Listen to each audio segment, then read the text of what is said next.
The in-laws. It is always a pleasure to see one fabulous actor.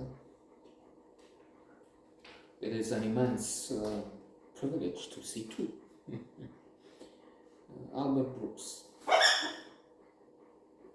fantastic. If underused, yes, well, he has a few great presences, but there could have been more.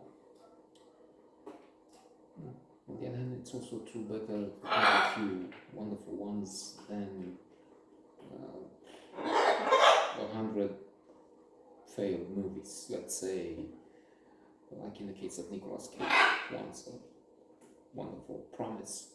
Now, well, he's done recently the great weight of being of having massive talent or something, which is on the 2C list because I understand it's a break in the line of forgettable, sometimes pathetic motion pictures Cage has done. And he's not the only one, it's just an example. So Albert Brooks, The Muse. Incredible.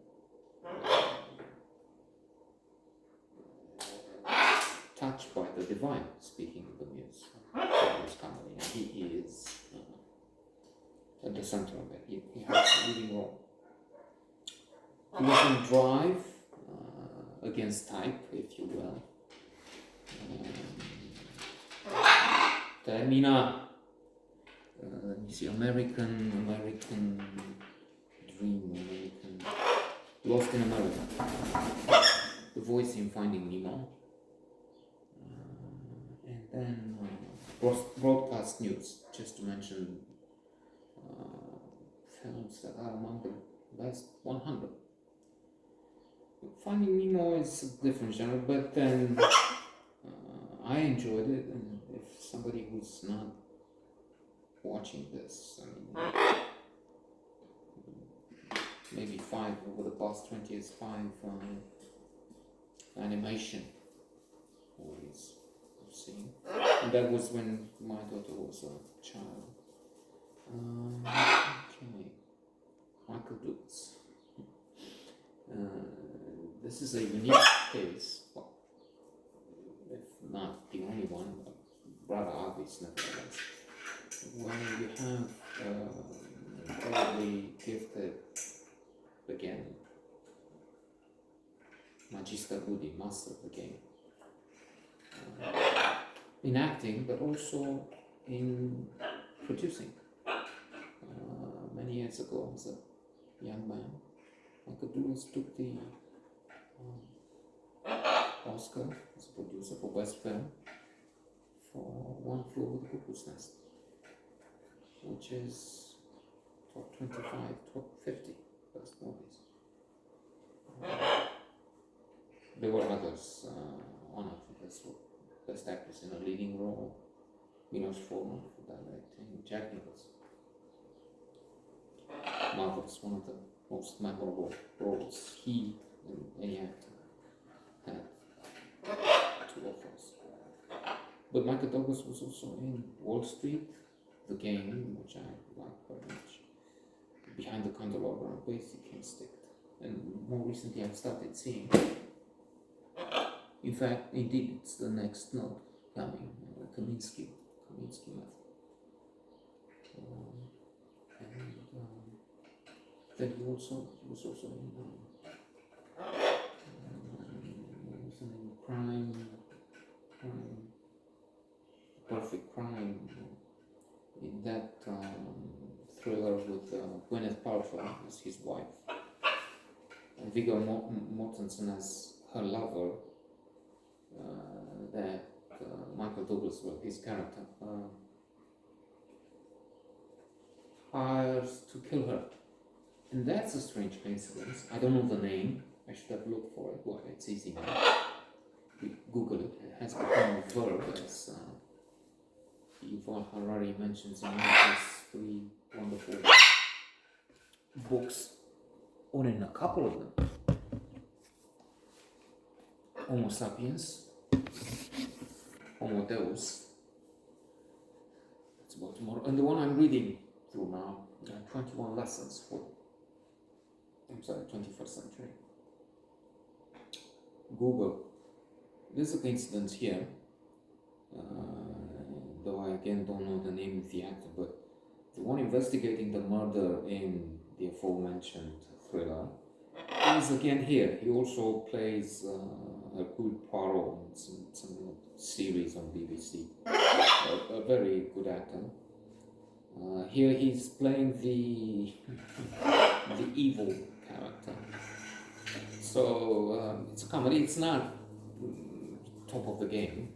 It will not be preserved for eternity as one of the best. But pleasant enough. Again, watching those two interact is entertainment. Not of the most exquisite kind, because the script, the dialogue is not really fantastic. So we have Albert Brooks, who is a food doctor. Jerry, his in-law would be in-law. It's Michael Douglas, who is a CIA agent. Although we have doubts about that, he acts with such detachment sometimes that you think maybe he's using his position or just lying about it. What's his name?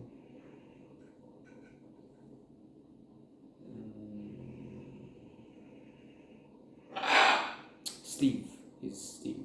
And we also have Ryan Reynolds as a young man. He's a groom, son of Steve. So Steve having to deal with all these things, with offering the submarine to catch somebody from the underworld, using 170 million, or anyway, a lot of money from the proceeds to again lure somebody else in and find all the bad guys and trap them somehow, or at least some big shots.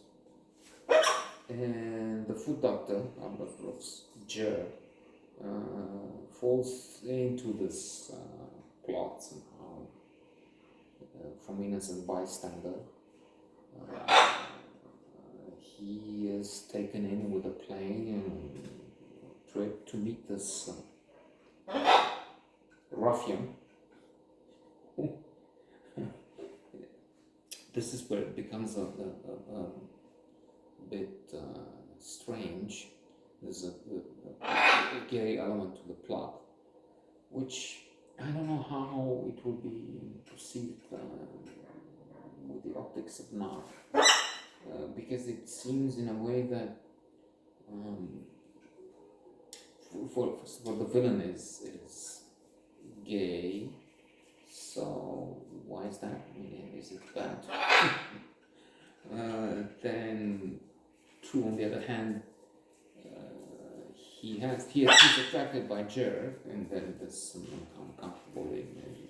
Let's get into the jacuzzi, and you get away with you use this swimming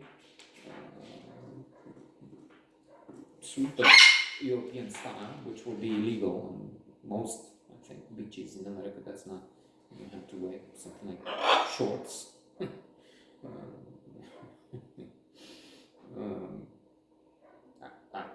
It's not medieval. The European cut of decades ago, the film was, no, a couple of decades ago, 2003, was it? Yeah. Was different. And so there's this interaction, which again, using a different lens, may seem, are you mocking? Are you using this as innocent humor, or is it what? Stigmatizing, saying, okay, the villain is gay. He is protesting. Oh, no, keeps advancing. Finally, abandoning all costume towards Jer. So that happened, but he no, I hate homosexuals. So maybe this is well played, because it's not being homosexual means being bad. It's the bad guy who is appalled by homosexuality, although he is. So maybe it's too refined to explain here for yours truly, because it's in fact being subduing towards those apostles of morals. Some quite often conservatives, fundamentalists who keep shouting, when in fact they just don't know themselves better. Choose the inscription on the Temple of Delphi: know yourself.